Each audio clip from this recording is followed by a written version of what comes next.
Cette courbe montre l'évolution de l'intensité d'un feu. À partir de l'inflammation et pendant la première phase, le feu peut rester très faible pendant une longue durée. On entre ensuite dans la phase de développement, où l'intensité augmente rapidement. Puis un seuil est atteint, c'est le flashover. Il correspond à l'embrasement de tous les matériaux présents dans la pièce et par la présence de flammes immenses qui sortent des portes et des fenêtres. C'est l'étape critique du feu, celle où l'ensemble des gaz combustibles présents dans les fumées s'embrasent. Ensuite, le feu se développe encore un peu jusqu'à ce qu'il ne puisse plus s'accroître. Il s'agit de la phase de pleine intensité. Le feu continuera alors jusqu'à ce que tous les matériaux combustibles soient consumés. Lorsqu'un fauteuil s'enflamme, la mousse et le tissu qui le composent vont produire de gros volumes de fumée.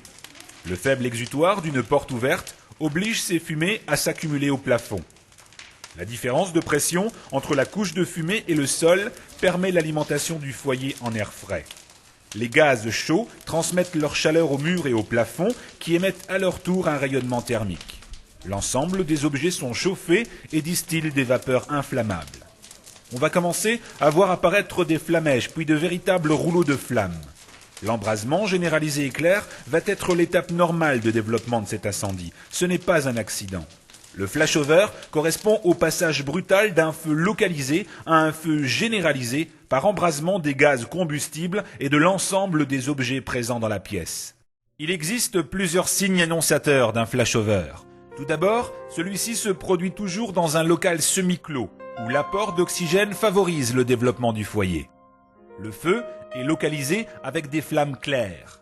La couche de fumée s'épaissit en partie haute avec des échanges thermiques croissants. L'espace de vie se trouve au ras du sol.